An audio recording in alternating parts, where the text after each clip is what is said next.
Guys, hello everyone. Welcome back to my YouTube channel. So మీ అందరికీ తెలుసు నేను మధు అని. అయితే ఈరోజు వీడియోలో నేను మీతో ఏం షేర్ చేసుకోబోతున్నాను అంటే కాగ్నిజెంట్కి సంబంధించి ఇంటర్వ్యూ ఎక్స్పీరియన్స్ రోజు మీతో షేర్ చేసుకోబోతున్నాను అనమాట. మీరు కనుక నా ఛానల్కి ఫస్ట్ టైం వచ్చినట్లయితే ప్లీజ్ సబ్స్క్రైబ్ చేసుకోండి. ఇంకా ఎలాంటి విషయాల గురించి కూడా తెలుసుకోవాలి అనుకుంటున్నారో కింద నాతో కమెంట్ సెక్షన్లో పంచుకోండి. ఇక నా విషయానికి వచ్చేస్తే నేను దిస్ ఇయర్ పాస్డ్ అవుట్ అనమాట 2022. సో నేను ఎలక్ట్రానిక్స్ అండ్ కమ్యూనికేషన్ ఇంజనీరింగ్ నుంచి from Jawaharlal Nehru technological university Anantapur నుంచి నేనైతే గ్రాడ్యుయేట్ అనమాట. సో ఈరోజు నేను కాగ్నిజెంట్కి సంబంధించి ఎగ్జామ్ ప్రాసెస్ దగ్గర నుంచి అండ్ నా ఇంటర్వ్యూ క్వశ్చన్స్ ఏమేమి అడిగారు వరకు చెప్తా అనమాట. ఎస్, సో నేను ఎగ్జామ్కి సంబంధించి అయితే మార్చ్లో అప్లై చేశాను అనుకుంటా. 2022 మార్చ్లో లింక్ అయితే వచ్చింది, జెన్సీ సిస్రోల్ కాగ్నిజెంట్ అని. So programmer analyst for the 2019, 20, 21, 22 బ్యాచెస్కి అయితే ఓపెన్ అయింది. సో ఈ రోల్కి అయితే నేను అప్లై చేశాను. అప్లై చేసిన ఫస్ట్ ఒక 10 to 15 days అనుకుంటా ఒక కమ్యూనికేషన్ అసెస్మెంట్ వచ్చింది. సో కమ్యూనికేషన్ అసెస్మెంట్ క్లియర్ అంటే లైక్ అది ఎంత బేసిక్గా ఇంగ్లీష్ గురించి. సో అది క్లియర్ అయిపోయిన ఒక 3-4 daysకేమో మళ్ళీ ఇంకొకటి వచ్చిందనమాట. ఆ రెండు వచ్చేసి బేసిక్ యాప్టిట్యూడ్ అనమాట. సో అందులో ఓన్లీ రీజనింగ్ అండ్ యాప్టిట్యూడ్ మాత్రమే ఉండింది. అంటే 30 క్వశ్చన్స్ ఉన్నాయి, 60 minutes ఇచ్చాడు. సో అది వచ్చేసి మేము ఐ థింక్ నవంబర్లో రాసినాం అనుకుంటా. సో మళ్ళీ మా ఫ్రెండ్స్ అందరికీ December 5th అంటే డిసెంబర్ స్టార్టింగ్ ఫస్ట్ వీక్ అంతా ఇంటర్వ్యూ షెడ్యూల్ అయ్యాను అనమాట. అంటే నాకు తెలిసిన ఫ్రెండ్స్ అందరికీ December 5th, 6th, 7th, 8th so ఇలా అయితే ఇంటర్వ్యూ షెడ్యూల్ అయ్యాయి. బట్ నాకు మాత్రం ఇంటర్వ్యూ షెడ్యూల్ కాలేదనమాట. సో దట్ నేను ఏమనుకున్నా అంటే లైక్ పోయిందేమోలే, ఇంకా ఎగ్జామ్ కూడా మంచిగా రాయలేదేమో అనిపించింది.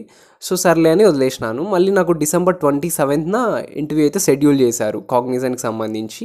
సో అది వచ్చేసి ఈవినింగ్ 5 to 6:30 PM ఉన్నింది. నేను ఆ రోజు చాలాసేపు కూర్చున్నా ఇంటర్వ్యూలో. ఎంతసేపు అంటే 5:30 నుంచి 7 దాకా కూర్చున్నా, హాఫ్ అన్ అవర్ ఎక్స్ట్రానే కూర్చున్నా. బట్ ఇంటర్వ్యూ అయితే రాలేదు. సో చాలా చిరాకు వచ్చేసింది. ఏంట్రా వీళ్ళు ఇంత టైం నా చేత కూర్చోబెట్టి ఇంటర్వ్యూ జరగలేదు అని. సో తర్వాత వచ్చేసి నేను సూపర్ సెట్ అకౌంట్లోనే ఒక టికెట్ని రైజ్ చేశాను అనమాట. నా ఇంటర్వ్యూ షెడ్యూల్ కాలేదు, లైక్ నాకు రీస్కెడ్యూల్ చేయండి అని నేను సపోర్ట్ టీమ్కి కాంటాక్ట్ అయ్యాను.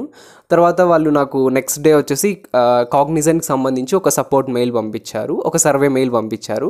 సో ఆ సర్వే లింక్లో నాకు ఇంటర్వ్యూ షెడ్యూల్ కాలేదని నేను ఒక టికెట్ని రైజ్ చేశాను. తర్వాత వచ్చేసి నాకు నిన్న ఇంటర్వ్యూ మళ్ళీ షెడ్యూల్ చేశారు. ఎప్పటికి 28th December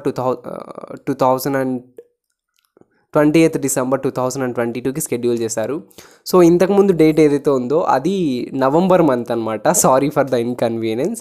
సో నేను డేట్ ఏదైతే చెప్పానో అది నవంబర్కి సంబంధించి, ఇప్పుడు చెప్పేది వచ్చేసి డిసెంబర్. ఇది కదా డిసెంబరు, సో సారీ. సో నాకు నిన్నకి అంటే December 20కి ఇంటర్వ్యూ షెడ్యూల్ చేశారు. 5 PM to 6:30 PM సేమ్ టైమింగ్సే. సో నేను వచ్చేసి 6కి జాయిన్ అయ్యాను. సో 6కి జాయిన్ అయితే వాళ్ళు ఎగ్జాక్ట్గా 6:15కి అయితే వచ్చారనమాట. నేను ముందుగానే జాయిన్ అయిపోయి ఇలా చేసేది ఏం లేదులే, ఒకవేళ నాకు ఇంటర్వ్యూ నిజంగా జరగాలి అనుకుంటే జరుగుతుందిలే అని 6కి జాయిన్ అయ్యా. బట్ మీరు అలా చేయకండి. సో నేను ఆల్రెడీ వర్క్ చేస్తున్నాను కాబట్టి వేరే కంపెనీలో ఒకవేళ నేను వచ్చినా కూడా వెళ్ళను అనే ఉద్దేశంతో అయితే ఏదో అటెంప్ట్ ఇద్దామని అయితే జాయిన్ అయ్యాను అంతే. సో ఓకే, నేను 6కి జాయిన్ అయినా 6:15కి అనుకుంటా. సో మేడం వచ్చారు. మేడం రాగానే first and very basic hi I'm so and so అని తన ఇంట్రొడక్షన్ చెప్పుకున్నారు. అండ్ గుడ్ ఈవినింగ్ కూడా చెప్పారు. హౌ ఆర్ యూ డూయింగ్ అన్నారు. Yeah I'm doing very well, what about you అన్నాను. సో ఆమె కూడా ఫైన్ అని చెప్పారు, థ్యాంక్ యూ ఫర్ ఆస్కింగ్ అని చెప్పినారు. తర్వాత వచ్చేసి ఆమె ఫస్ట్ వచ్చేసి can you show me any ID regarding your college. I'm not suppose to asking any government ID, ఇట్లాంటివి నేనేం అడగలేదు. మీ కాలేజ్కి సంబంధించి నువ్వు లైక్ ఏమైనా ఒక ఐడి చూపించు అన్నారు. నేను వచ్చి కాలేజ్ ఐడి చూపించాను అనమాట. సో కాలేజ్ ఐడి చూపిస్తే అది 4 years బ్యాక్ ఇది కదా కాలేజ్ ఐడి. బేసిక్గా 4 years కలిపి ఒకటే ఐడి ఇస్తారు కదా. సో నేను అది చూపిస్తే your face is not clear అన్నారు. సో అది 4 years బ్యాక్ ఐడి కార్డ్ అని చెప్తే సర్లే ఇది కాకుండా నీ దగ్గర ఇంకా ఏమైనా ఉంటే చూపి అన్నారు. సో నేను అప్పుడు వచ్చేసి నా దగ్గర నా PC and CMM ఉన్నాయి కదా. సో నేను PC చూపించాను, అందులో నా ఫోటో ఉంది అండ్ కంప్లీట్గా PCలో అయితే ఎవ్రీథింగ్ ఉంది కాబట్టి సో నేను PC చూపించాను. ఓకే ఆమె ఫైన్ అన్నారు. And which college you are belonging to అన్నారు. సో నేను చెప్పాను అనమాట, Sanskrithi school of engineering affiliated to Jawaharlal Nehru technological university Anantapur. And so నేను ఈ ఇయర్ పాస్డ్ అవుట్ అన్నాను. Okay Madhu, as of your records I see that you are belongs to electronics and communication engineering background. So first question వచ్చేసి ఎందుకు non IT like మీ core electronics కాకుండా ఎందుకు IT side move కావాలనుకుంటున్నావు అని first question అడిగింది. నన్ను ఇక్కడైతే సెల్ఫ్ ఇంట్రొడక్షన్ అడగలేదు. ఏమో తనకు అడగాలనిపించలేదేమో, సో అది అయిపోయింది. తర్వాత నేను చెప్పాను నా రీజన్ ఏంటో నేను చెప్పాను అనమాట. నెక్స్ట్ వచ్చేసి ఓకే నేను కొన్ని టెక్నికల్ క్వశ్చన్స్ అడుగుతాను, నీకు తెలిస్తే చెప్పు, లేకపోతే I don't know move ahead అని చెప్పు అన్నారు. సరే అని చెప్పాను. సో ఆమె ఫస్ట్ వచ్చేసి what are the operating systems అని అడిగారు. సో నేను ఆపరేటింగ్ సిస్టమ్స్ చెప్పాను అనమాట, like Windows 10, Mac, Linux and iOS, Android. So ఇవన్నీ కూడా ఆపరేటింగ్ సిస్టమ్సే కదా, సో దీని గురించి చెప్పాను. ఓకే దట్స్ గ్రేట్ అన్నారు. అండ్ సెకండ్ క్వశ్చన్ వచ్చేసి ఈ ఆపరేటింగ్ సిస్టంలో which is more convenient to you according to your perception and ఎక్కువ మంది ఏది యూజ్ చేస్తున్నారు అన్నారు. సో నేను వచ్చేసి iOS చెప్పాను. సో ఎందుకంటే ఆండ్రాయిడ్ అనేది కూడా ఒక ఆపరేటింగ్ సిస్టమే కదా, సో ఇది చాలా కన్వీనియంట్గా ఉంది. అండ్ ప్రజెంట్ అయితే ప్రతి ఒక్కరి చేతుల్లో కూడా స్మార్ట్ ఫోన్ ఉంది. సో ఈ స్మార్ట్ ఫోన్ ప్రజెంట్ వర్క్ చేస్తుంది. iOS వచ్చేసి లైక్ మామూలుగా ఆండ్రాయిడ్ కదా, సో ఇది చాలా cheap and convenient comparing to the iPhone and these things and all. So and application కూడా చాలా ఈజీగా ఉంటుంది, ఎవ్రీవన్ కెన్ యాక్సెసిబుల్ అని కూడా చెప్పినాను. సో ఆమె ఓకే గుడ్ అన్నారు. నెక్స్ట్ వచ్చేసి ఒక క్వశ్చన్ అడిగారు టెక్నికల్కి సంబంధించి. ఇప్పుడు నీ ల్యాప్టాప్ ఉంది, సో నీ ల్యాప్టాప్లో సమ్ నెట్వర్క్ ఇష్యూ ఉందన్నమాట. సో నీకు ఆ నెట్వర్క్ ఇష్యూ ట్రబుల్ షూటింగ్ని నువ్వు ఎలా రీసాల్వ్ చేస్తావు అని అడిగారు. సో నీకు తెలిసిన బేసిక్ స్టెప్స్ చెప్పు అన్నారు. సో నేను వచ్చేసి ఫస్ట్ ఏం చెప్పాను అంటే, ఫస్ట్ నా సిస్టమ్ కంపాక్టబిలిటీని చెక్ చేస్తాను whether it is good or not. And తర్వాత వచ్చేసి నాది సిస్టమ్ అప్ టు డేట్ ఉందా, లైక్ అప్డేట్లో ఏమైనా ఉన్నాయా, అప్డేట్స్ అన్ని చెక్ చేసుకుంటాను. అండ్ తర్వాత వచ్చేసి నెట్వర్క్ ట్రబుల్ షూటింగ్కి సంబంధించి నేను వైఫై ఇవన్నీ కరెక్ట్గా చేసుకున్నానా లేదా, అండ్ నా ఇంటర్నెట్ కనెక్షన్ స్ట్రాంగ్గా ఉందా లేదా, ఇవన్నీ చెక్ చేస్తాను. అండ్ ఒకవేళ ఇష్యూ రీసాల్వ్ కాకపోతే నేను ట్రబుల్ షూటింగ్లోకి వెళ్ళేసి అక్కడ లైక్ సెట్టింగ్స్ ఏమైనా చేంజ్ చేస్తానేమో చూస్తాను. అండ్ ఒకవేళ అది కూడా నాకు లైక్ వర్కౌట్ కాకపోతే నేను టీమ్తో సపోర్ట్ అవుతాను. లైక్ ఏ కంపెనీ అయితే సపోజ్ నేను కొన్నానో ఆ ల్యాప్టాప్కి సంబంధించి వాళ్ళతో కాంటాక్ట్ అవుతాను అని చెప్పాను. ఓకే గ్రేట్ అన్నారు. అండ్ నెక్స్ట్ వచ్చేసి ఇప్పుడు దాకా ఇక్కడ వరకు అయితే టెక్నికల్ అడిగారు. అండ్ నాన్ టెక్నికల్ విషయానికి వచ్చేస్తే so tell me something about your home town అన్నారు. అంటే ఆమె కమ్యూనికేషన్ కోసం అనుకుంటా. సో నీ హోమ్ టౌన్ గురించి చెప్పు అన్నారు, అది కూడా చెప్పాను. అండ్ తర్వాత వచ్చేసి what usually you do in your free time. So free టైంలో నువ్వు ఏం చేస్తుంటావు, tell me something about your personality అన్నారు. సో నువ్వు నా పర్సనాలిటీని డిఫైన్ చేసే విధంగా చెప్పు అన్నారు. సో నేను బేసిక్గా ఒక యూట్యూబర్ని. సో నాకు కరెంట్ 18K సబ్స్క్రైబర్స్ ఉన్నారు. I usually do I videos and YouTube regarding education, communication skills, these things and అలా అని చెప్పాను. ఆమె ఓకే దట్స్ ఫైన్ అన్నారు. అండ్ నెక్స్ట్ క్వశ్చన్ వచ్చేసి ఇక్కడ వరకు అయితే ఇంటర్వ్యూకి సంబంధించి క్వశ్చన్స్. నెక్స్ట్ HR క్వశ్చన్స్ అడిగారు. సో మధు మేము కరెంట్ ఆఫర్ చేస్తున్న రోల్ వచ్చేసి నాన్ టెక్నికల్ రోల్ అనమాట. అంటే ఇట్స్ కంప్లీట్లీ టెక్నికల్ కాదు, అలాగని నాన్ టెక్నికల్ కూడా కాదు. It's one type of the support role అనమాట. సో సపోర్ట్ రోల్ వచ్చేసి ప్రజెంట్ ఉన్న ప్రాజెక్ట్కి అనుగుణంగా you have to talk with the clients. So different countries of the క్లయింట్స్తో నువ్వు మాట్లాడాలి అండ్ వాళ్ళకి సంబంధించిన ఇష్యూస్ కూడా రీసాల్వ్ చేయాలి అన్నారు. So definitely I can accessible, ఎందుకంటే I love to interact with the peoples. And నేను ఇంతకుముందు కూడా చెప్పాను నా హాబీస్ చెప్పేటప్పుడు నేను క్లాపింగో అండ్ క్యామ్లీ ఇలాంటి కొన్ని ట్యూటర్స్తో నేనైతే ఇంగ్లీష్లో కన్వర్జేషన్ కొనసాగిస్తూ ఉంటాను. So definitely I can be able to do that అని చెప్పాను. ఆమె తర్వాత వచ్చేసి అండ్ నువ్వు లొకేషన్స్ ఎక్కడ వర్క్ చేయడానికి రెడీగా ఉన్నావు అన్నారు. సో ఆమె ఒక 4-5 ఆప్షన్స్ చెప్పింది. So first option Bengaluru, Hyderabad, Noida and Pune and Chennai కూడా చెప్పారు. సో నేను వచ్చేసి any 2 locations you have to choose అన్నారు. What is your first preference అన్నారు. సో నేను వచ్చేసి బెంగళూరు అని చెప్పాను. అండ్ సెకండ్ వన్ వచ్చి హైదరాబాద్, ఆబ్వియస్లీ హైదరాబాద్ అని చెప్పాను. ఓకే దట్స్ గ్రేట్ అన్నారు. And I'm suppose to not give you 100% based on your location. So నేను చెప్పలేను నీకు 100% బెంగళూరు లొకేషన్ వస్తుందని, బట్ ఒకవేళ బెంగళూరు రాకపోతే నువ్వు హైదరాబాద్ కూడా షిఫ్ట్ అవ్వాల్సి ఉంటుంది అన్నారు. డెఫినెట్లీ ఐ కెన్ ఏబుల్డ్ అని చెప్పాను. అండ్ ద నెక్స్ట్ క్వశ్చన్ వచ్చేసి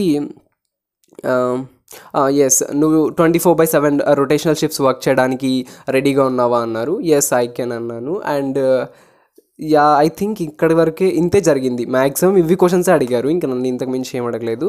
అండ్ అంతే.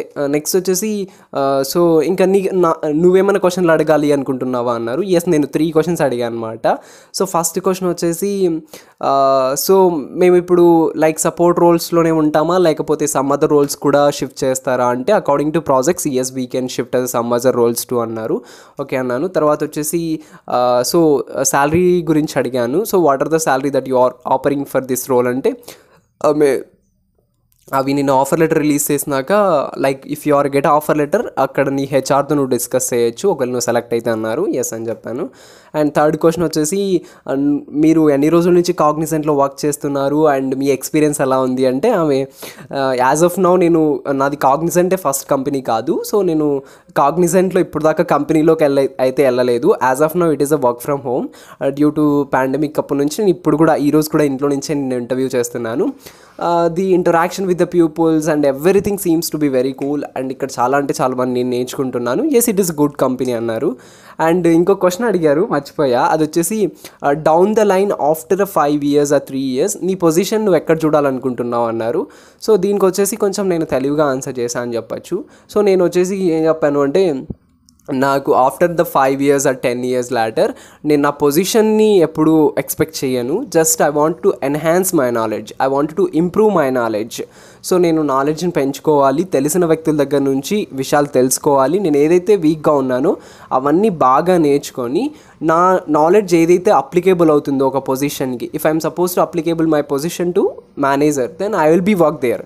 So I'm not supposed to I want to be a CEO, I want to be a manager ఇలా నేను చెప్పను. ఫస్ట్ నేను నా నాలెడ్జ్ని ఎన్హాన్స్ చేసుకోవాలి, నేను లైక్ అన్ని పర్స్పెక్టివ్లోనూ గుడ్గా అనిపించుకోవాలి, అంత పొజిషన్కి వెళ్తే అయితే చాలు అని చెప్పాను. ఎస్ ఆమె super, your answer is so impressive అని చెప్పారు. అండ్ యాజ్ ఆఫ్ ఇక్కడ దాకానే ఇది ఇంటర్వ్యూ జరిగింది, ఇవన్నీ క్వశ్చన్స్ అడిగారు. అండ్ ఆమె ఇంకా ఏమన్నా క్వశ్చన్స్ నా కోసం అంటే లైక్ అడుగుతావా అన్నారు. నో, ఇప్పటివరకు అయితే నాకు ఇంకేం క్వశ్చన్స్ లేవు, థ్యాంక్ యూ అని చెప్పాను. ఎస్ థ్యాంక్ యూ అన్నారు. So it's like in a friendly interaction అనిపించింది. నాకైతే పెద్దగా నన్ను ఇబ్బంది పెట్టినట్టుగా అయితే ఏం అడగలేదు. సో టెక్నికల్ క్వశ్చన్స్ కూడా మరీ ఇబ్బంది పెట్టే క్వశ్చన్స్ అయితే ఏం అడగలేదు. నేనేమనుకున్నా అంటే టెక్నికల్ క్వశ్చన్స్ అంటే లైక్ జావా పైథాన్ అడుగుతారేమో అనుకున్నాను. సో నేనేం అడగలేదు. అండ్ నేను చెప్పాలి అనుకున్నది ఏంటంటే ఒకవేళ నేను ఆఫర్ లెటర్ వచ్చినా కూడా యాక్సెప్ట్ చేయను, ఎందుకంటే నేను ఆల్రెడీ అమెజాన్లో వర్క్ చేస్తున్నాను as a transaction risk investigator.